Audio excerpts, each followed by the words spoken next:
നയരൂപീകരണ സമിതിയിലും അവരെ ഉൾപ്പെടുത്തിയതായിട്ടാണ് ഇപ്പം ഇന്ന് രാവിലെ വാർത്തകൾ വരുന്നത് അല്ലേ? മുകേഷിനൊക്കെ ഉൾപ്പെടുത്തി അതിൻ്റെ കാര്യങ്ങൾ. അപ്പം അങ്ങനെയാണ് പിന്നെ ഇപ്പോൾ രഞ്ജിത്തിനെ മാത്രമായിട്ട് ഒഴിവാക്കുന്നത് എന്തിനാ? ഇതാണ് സർക്കാരിൻ്റെ ആറ്റിറ്റ്യൂഡെങ്കിൽ ഞാൻ പറയുന്നത് ഹേമ കമ്മിറ്റി റിപ്പോർട്ടിൽ ഏറ്റവും ലീസ്റ്റ് ബോധേഡ് ആയിട്ടുള്ളത് ഈ ഗവൺമെൻറ്റാണ്. അതിനെ ഒട്ടും ഗൗരവത്തിലെടുക്കാത്തത് ഈ സർക്കാരാണ്.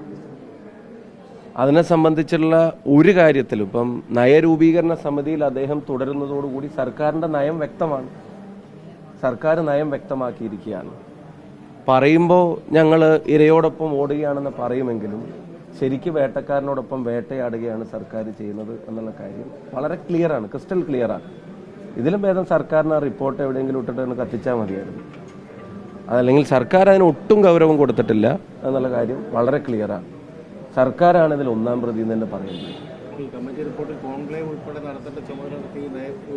അതാ ഞാൻ പറഞ്ഞു, സർക്കാരിന്റെ നയം വ്യക്തമാണ്. വേട്ടക്കാരനോടൊപ്പമാണെന്നുള്ള നയം വളരെ വ്യക്തമാക്കിയിരിക്കുകയാണ് സർക്കാർ. അതിലൊരു സംശയവും വേണ്ട. ഈ ജനപ്രതിനിധികൾ തുടരണോ അല്ലെങ്കിൽ മന്ത്രിസ്ഥാനത്ത് അടക്കമുള്ള ആളുകൾക്കെതിരെയാണ് ആരോപണം വരുന്നത്.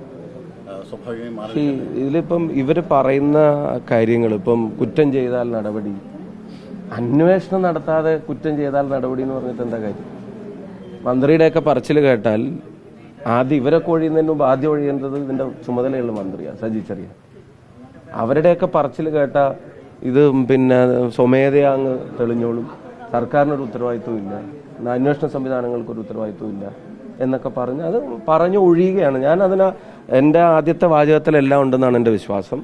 ആ സർക്കാർ നയം, വേട്ടക്കാരനോടൊപ്പം വേട്ടയാടുക എന്നുള്ള സർക്കാർ നയം സർക്കാർ വ്യക്തമാക്കിയിരിക്കുകയാണ്.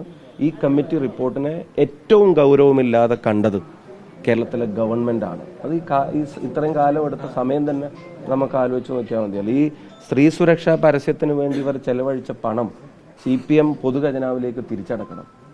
ഒരു വശത്ത് പൊതുനികുതി എടുത്തിട്ട് ഇതിനൊക്കെ ചെലവഴിക്കുക, അതേസമയം സർക്കാർ സംവിധാനത്തിൽ ഇരുന്ന് ഇത് മൂടി വെക്കുക. പിന്നെ എന്തിനാ ജനങ്ങളുടെ പണം അതിൻ്റെ സുരക്ഷ എന്നൊക്കെ പറഞ്ഞിട്ട് ഇവർ ചെലവഴിക്കുന്നത്?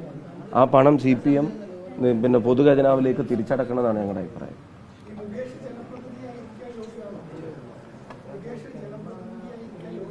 ഇതിപ്പം ഈ ഒന്നാം തവണയൊന്നും അല്ലല്ലോ. ഞാൻ പറയുന്നത് അത്തരം കാര്യങ്ങളിൽ അന്വേഷണം നടത്തേണ്ട സർക്കാർ സംവിധാനം അവർ തന്നെ തുടരാൻ യോഗ്യരല്ല.